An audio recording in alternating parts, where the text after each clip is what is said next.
마태복음 6장 10절 다 같이 한 목소리로 읽겠습니다. 시작. 나라가 임하시오며 뜻이 하늘에서 이루어진 것 같이 땅에서도 이루어지이다. 아멘. 우리가 지난 주일에는 하나님의 영광을 구하는 세 개의 청원기도 가운데 첫 번째인 이름이 거룩히 여김을 받으시오며 라는 말씀을 생각해 보았습니다. 이름이 거룩히 여김을 받으시오며, 이 기도는 쉬운 말로 하면 하나님의 영광을 받으시오며 라는 뜻입니다. 즉 이 땅 위에 하나님의 영광이 가득하시기를 소원하는 것, 또한 하나님의 자녀들이 하나님의 영광을 드러내는 삶을 살 뿐만 아니라 그 일을 통해서 하나님께서 영광 받으시기를 바라는 그러한 기도가 이름이 거룩히 여김을 받으시오며 라는 기도입니다. 이제 오늘은 두 번째 청원인 나라가 임하시오며, 이 말씀을 함께 생각해 보겠습니다. 나라가 임하시오며, 여기서 말하는 나라는 하나님의 나라를 줄여서 쓴 표현입니다. 그러므로 오늘 말씀을 나누면서 나라라는 말이 나올 때마다 우리는 하나님의 나라, 또한 아버지의 나라, 이것을 떠올려야 됩니다. 자, 예수님께서 공생애의 삶을 시작하시면서 가장 먼저 선포하신 말씀이 바로 하나님의 나라입니다. 마태복음 4장 17절에 말씀합니다. 이때부터 예수께서 비로소 전파하여 이르시되 회개하라, 천국이 가까이 왔느니라. 여기서 말하는 천국, 이 천국이 바로 하나님의 나라입니다. 그래서 마가복음 1장 15절에 보면 이르시되 때가 찼고 하나님의 나라가 가까이 왔으니 회개하고 복음을 믿으라, 이렇게 표현했습니다. 자, 마태복음에서는 천국이라는 단어를 사용했고 마가는 하나님의 나라라는 단어를 사용했습니다. 천국과 하나님의 나라는 같은 내용입니다. 자, 종합해 보면 우리 예수님께서 이 땅에 오셔서 전하신 가장 중요한 메시지, 그것은 바로 하나님의 나라다라는 사실입니다. 자, 이 하나님의 나라의 강조는 복음서, 사복음서 여기저기에서 얼마든지 볼 수가 있는데 대표적인 예가 바로 마태복음 13장입니다. 우리는 흔히 마태복음 13장을 천국 비유의 장, 이렇게 표현합니다. 천국 비유의 장. 마태복음 13장에 보면 천국을 여러 가지로 비유를 하고 있습니다. 씨 뿌리는 사람의 비유, 또 가라지의 비유, 겨자씨와 누룩의 비유, 밭에 감추어진 보물, 또 값진 진주의 비유로, 그리고 그물의 비유. 이처럼 마태복음 13장에 보면 예수님께서 천국에 대하여 여러 가지 비유를 들어서 설명하셨습니다.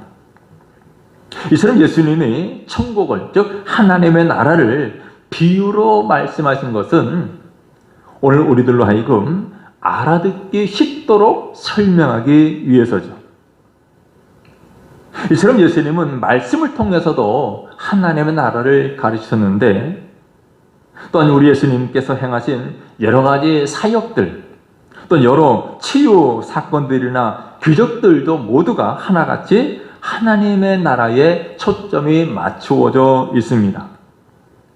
이처럼 우리 주님의 모든 말씀과 또 행동과 생각들은 오직 한 곳을 가르치는데 바로 하나님의 나라였습니다. 바로 이것은 예수님의 가르침을 받았던 제자들에게서도 찾아볼 수가 있는데, 사도행전 8장 12절에 보면 이렇게 말씀합니다. 빌립이 하나님의 나라와 및 예수 그리스도 이름에 관하여 전도함을 그들이 믿고 남녀가 다 세례를 받으니. 자, 빌립이 전한 것이 무엇이냐면 하나님의 나라에 대하여 전했다는 말이죠. 또 사도행전 19장 8절에 보면 바울이 회당에 들어가 석 달 동안 담대히 하나님의 나라에 관하여 강론하며 권면하되. 역시 사도 바울도 전도 여행을 하면서 가는 곳곳마다 하나님의 나라에 관하여 강론하며 권면했다. 이처럼 주님의 제자들 또한 그들이 전한 복음의 핵심 메시지도 하나님의 나라였다라는 사실을 알 수가 있습니다. 여러분, 이처럼 우리가 살펴본 대로 하나님의 나라는 우리 예수님의 전하신 말씀의 중심 메시지고 또 신약 성경의 핵심적인 내용입니다. 그러므로 오늘 우리 믿는 성도들도 우리 믿음 생활에서 중요한 것이 무엇이냐라고 묻는다면 우리는 하나님의 나라다라고 답할 수 있어야 합니다. 이처럼 하나님의 나라가 우리 주님의 메시지의 결론이고 또 사도들이 전한 복음의 내용이기 때문에 성도인 우리가 하나님의 나라를 위하여 기도하는 것은 매우 중요하고 또 당연한 일입니다. 자, 그러면 구체적으로 하나님의 나라가 임하기를 기도하는 나라가 임하시오며 이 기도는 무엇을 간구하는 기도일까요? 우리가 학창시절에 한 번쯤은 다 배웠을 법한 내용인데 일반적으로 한 국가를 이루는 요소가 무엇인가? 국가를 이루는 기본 요소가 세 가지가 있다고 배웠습니다. 국가의 3요소라고 하는데 그것은 주권과 국민과 영토죠. 이 요소를 우리나라의 예로 풀어보면 주권, 국민에게 주권이 있습니다. 또 국민이 누굽니까? 대한민국 국민이죠. 영토, 우리 한반도와 부속 도서들을 가리킵니다. 자, 이것으로 한 국가가 완성되고 특별히 주권이 미치는 곳이 바로 나라입니다. 무엇보다도 이 주권이 바르게 서는 나라가 국가다운 국가라고 할 수가 있습니다. 우리나라가 과거에 일제 식민 지배하에 있을 때 국민도 있었고 영토도 그대로 있었습니다. 그런데 주권을 빼앗기고 말았죠. 그때 우리는 나라를 잃었다라고 표현합니다. 마찬가지로 성경에서 하나님의 나라라고 할 때에는 무엇을 의미하냐면 하나님의 주권 또한 하나님의 통치를 의미합니다. 하나님의 나라 하면 우리가 장차 죽어서 가게 되는 천국을 의미하는 것만이 아니라 우리 이 땅에서 이루어진 하나님의 나라는 하나님 주권과 하나님 통치가 이루어지는 것입니다. 자, 이렇게 볼 때 하나님 나라가 임하시오며 라는 기도는 하나님의 절대 주권으로 온전한 하나님 통치가 이루어지는 세상이 이루어지기를 기도하는 것이다 라고 볼 수가 있습니다. 하나님 나라가 임하게 해달라는 이 기도는 사실 주기도문의 핵심 내용입니다. 그래서 주기도문이 주어진 이 마태복음 6장 제일 마지막에 예수님께서 뭐라고 하시냐면 33절에 너희는 먼저 그의 나라와 의를 구하라 이렇게 말했어요. 그의 나라를 구하라 그랬죠. 여러분, 우리 하나님의 뜻이 온전히 실현되는 세상, 우리 하나님께서 왕이신 세상, 바로 그 세상이 이루어지기를 기도하는 내용이 바로 나라가 임하시오며 이 기도에 들어 있습니다. 이 기도를 조금 더 확장해 보면 여러 가지 의미가 담겨져 있는데 하나는 우리 주님의 재림을 고대하는 기도입니다. 주님의 재림. 앞서 살펴본 것처럼 우리 예수님께서 공생의 사역을 시작하시면서 하신 첫 말씀이 회개하라, 천국이 가까이 왔다라고 말씀했죠. 이 선언이 중요한 것은 주님께서 성육신, 사람의 몸을 입으시고 이 땅에 오시어서 왜 이 땅에 오셨는가? 바로 이 땅에 오신 그 자체가 하나님 나라가 임하신 사건이라는 거예요. 우리 주님의 성육신 사건은 바로 하나님 나라가 임한 사건입니다. 그렇게 주님의 오심을 통해서 온 세상에 하나님의 통치하심이 구체적으로 이루어진 것입니다. 자, 그러면 이것으로 완성이 되었는가? 아니죠. 그래서 우리는 하나님의 나라에 대해서 말할 때 이미, 그러나 아직은 아니, 이렇게 표현합니다. 이미 이루어진 하나님의 나라와 아직 이루어지지 않은 하나님의 나라, 이렇게 표현합니다. 이 말은 우리 주님의 성육신으로 인해서 하나님의 나라가 이미 이곳에 임하기 시작했다는 고백이고, 아직 하나님의 나라가 완전히 이루어진 것은 아니라는 의미를 담고 있습니다. 그렇기 때문에 우리가 사는 세상이 아직 어두운 부분들이 많이 있습니다. 그렇다면 하나님 나라의 완성은 언제일까요? 그것은 우리 주님의 재림 때입니다. 우리 주님께서 재림하실 때 완전한 하나님의 나라가 완성되는 것입니다. 그래서 기독교는 소망의 종교입니다. 그러므로 재림의 소망을 품고 살아가는 성도들인 우리는 반드시 하나님 나라가 임하기를 기도해야 합니다. 그래서 나라가 임하시오며 라는 이 기도는 우리 주님의 재림을 고대하는 기도고, 나아가서 모든 악의 세력들이 끝나기를 간구하는 기도이기도 합니다. 또한 나라가 임하시오며 이 기도는 세계 복음화가 이루어지기를 바라는 기도이기도 합니다. 세계 복음화, 마태복음 24장 14절에 이렇게 말씀합니다.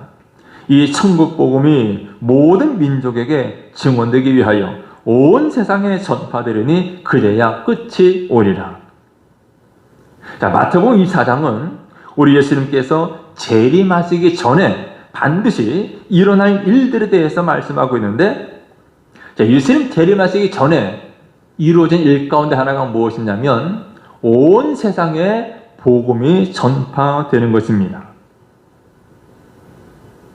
여러분, 오늘 돌아가는 세상의 여러 가지 일들을 보면 성경에 기록된 종말의 징조들이 곳곳에서 많이 일어나고 있는 것을 보게 됩니다.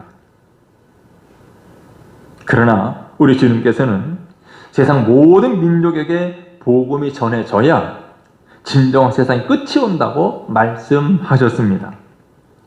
왜 그렇습니까? 그것은 모든 민족이 구원 얻기를 원하시는, 모든 민족이 구원받기를 기뻐하시는 주님의 선하신 뜻이기 때문입니다. 그러므로 주님의 선하신 뜻이 이루어지도록 우리는 나라가 임하시오며 라는 이 강구를 통해서 세계 복음화, 온 세상에 복음을 전파되기를 기도해야 합니다. 그것이 이 땅 위에 하나님의 교회를 세우신 하나님의 가장 큰 뜻임을 잊지 말아야 됩니다. 또한 세 번째, 나라가 임하시오며 이 기도는 좀 더 확장해서 본다면 믿지 않는 자들을 위한 기도이기도 합니다. 조금 의아하게 생각할 수가 있지만 하나님의 나라가 임하시오며 라는 이 기도가 어떻게 믿지 않는 자들을 위한 기도가 될까요? 그것은 주님을 믿지 않는 자들, 저 불신자들이 주님을 영접하고 하나님의 나라를 보게 해달라라는 그러한 간구를 담고 있는 기도입니다. 지금은 저들이 믿지 않고 있지만 저들도 복음을 듣고 저들도 믿어 하나님 나라를 보게 해달라고 하는 그런 기도예요. 여러분, 불신자들은, 믿지 않는 자들은 하나님의 나라의 영광과 그 나라의 은혜를 알지 못합니다. 그렇지만 그들에게 하나님의 나라가 임하면 그들도 그 나라의 영광을 맛볼 수 있게 되죠. 따라서 우리가 예수 그리스도 믿는 믿음의 사람들, 주님의 제자라면 아직 주님을 믿지 않는 자들이 그들도 주님을 영접하고 그들이 하나님 나라의 영광과 은혜를 알게 해달라고 기도해야 합니다. 열왕기하 6장에 보면 아람 나라의 왕이 도단성에 있는 엘리사 선자를 잡기 위해서 군대를 보내서 도단성을 에워쌌습니다. 이때 엘리야의 사환이, 이 엘리사의 사환이 엘리사에게 이렇게 말합니다. 아, 내 주여, 우리가 어찌하리까?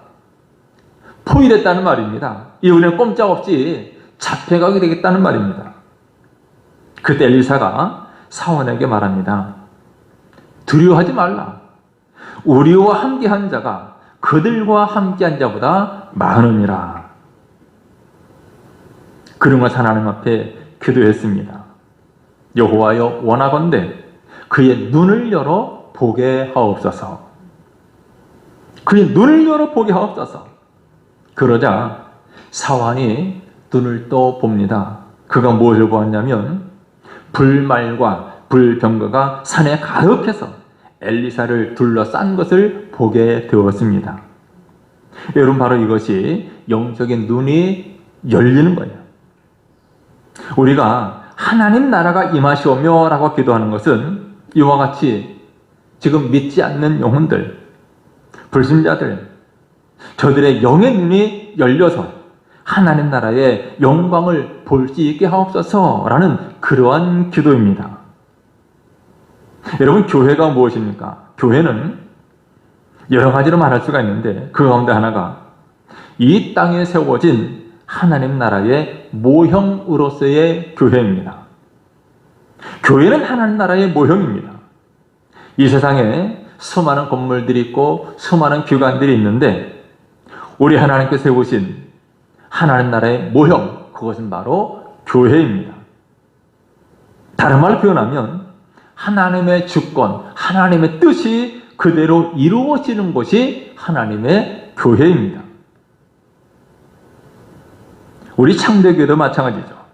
우리 창대교회는 어떤 인간의 영향력이 행사되는 것이 아니라 오직 하나님의 주권, 하나님의 뜻만이 행사되는 것이고 또 그렇게 되어야 마땅합니다. 그러면 여러분, 이 땅에 있는 하나님의 몸된 교회를 늘 사랑하며 하나님의 교회에서 충성할 수 있기를 바랍니다. 특별히 우리는 하나님의 교회를 어떤 교회든 충성되이 귀하게 여기고 그곳에서 충성해야 되고, 누가 뭐래도 우리는 하나님 나라가 이 땅에 이루어지게 하는 도구로 쓰임받는 것이 바로 교회고, 우리가 섬기는 창대교회도 그 중에 하나여야 합니다. 자, 그렇다면 다음으로 우리 살펴볼 것은 그럼 어떻게 하나님 나라가 우리에게 임하게 되는가? 우리가 하나님 나라가 임하시옵소서라고 기도할 때 그것은 어떻게 임하는 것인지, 또 우리가 기도하는 것은 구체적으로 무엇을 의미하는 것인가 매우 중요합니다. 여러분, 하나님 나라가 우리에게 임하게 하려면 먼저 우리는 회개를 통해서 우리에게 임한다는 사실을 알아야 합니다. 다른 말로 하면 우리는 회개함으로 하나님의 나라에 들어갑니다. 그동안 사탄의 나라에 속했던, 그래서 죄악된 삶을 살았던 우리가 하나님 나라에 들어가기 위해서는 먼저 회개해야 합니다. 우리가 회개하는 것을 잘 이해해야 되는데, 회개는 단지 자신의 삶을 반성하고 눈물 흘리는 것, 그것이 아닙니다. 회개는 삶의 방향을 완전히 돌이키는 것입니다. 유턴하는 거죠. 자기 중심적인 삶에서 하나님 중심적인 삶으로 완전히 돌아서는 것입니다. 이 회개의 모습을 잘 보여주는 것이 누가복음 15장의 탕자입니다. 아버지의 품을 떠나서 자기 마음대로 살던 탕자가 아버지께로 돌아갔습니다. 이처럼 하나님의 품을 떠나서 자신의 유익과 만족을 살던 우리가 하나님 아버지께로 돌아서는 것이 회개입니다. 그리고 이 회개의 모습을 또 잘 보여주는 것이 누가복음 19장에 등장하는 삭개오입니다. 사람들의 돈을 착취해서 자신의 삶을 풍요롭게 하고 그것이 삶의 행복인 것처럼 살았던 이 삭개오, 그가 예수님을 만납니다. 예수님께서 그의 집에 들어가셨을 때 그가 자리에서 일어나서 예수님께 이런 고백을 합니다. 주여, 보시옵소서, 내 소유의 절반을 가난한 자들에게 주겠습니다. 만일 누구의 것을 속여서 빼앗은 일이 있으면 내 갑절이나 갚겠습니다. 그렇지, 예수님께서 오늘 구원이 이 집에 이르렀으니 이 사람도 아브라함의 자손이미로다. 삭개오가 자기의 유익과 만족을 위한 삶에서 돌이켰습니다. 그리고 예수님을 주님으로 모셨습니다. 이렇게 회개란 자기 중심의 삶, 자기의 힘과 자기의 노력, 자기 의지로 자신의 삶을 확장하려는 것에서 돌이켜서 이제는 하나님 중심으로, 그리고 하나님 뜻에 순종하는 삶으로 돌이키는 것이 회개입니다. 이처럼 우리가 하나님 나라에 들어가려면, 하나님 나라가 우리에게 임하기를 원한다면 회개의 삶을 살아야 되고, 두 번째로 하나님 나라가 우리에게 임하는 것은 우리의 순종을 통해서입니다. 우리가 회개함으로 하나님 나라에 들어갔다면 이제는 우리의 왕이신 주님 앞에 순종해야 합니다. 하나님 나라는 하나님 주권과 하나님 통치가 임하는 나라라고 했죠. 따라서 그의 백성이 되었다면 이제는 마땅히 하나님의 선하시고 기뻐하시고 온전한 뜻에 순종하며 살아야 합니다. 모든 것에 있어서 하나님 중심으로 생각하고 하나님의 뜻이 무엇인지, 또 어떻게 해야 하나님께서 기뻐하실지를 생각하면서 그 뜻에 순종해야 합니다. 이제 말씀을 정리합니다. 하나님 나라가 임하시오며, 이 기도는 하나님의 절대 주권으로 온전한 하나님의 통치가 이루어지는 세상이 이루어지기를 기도하는 것입니다.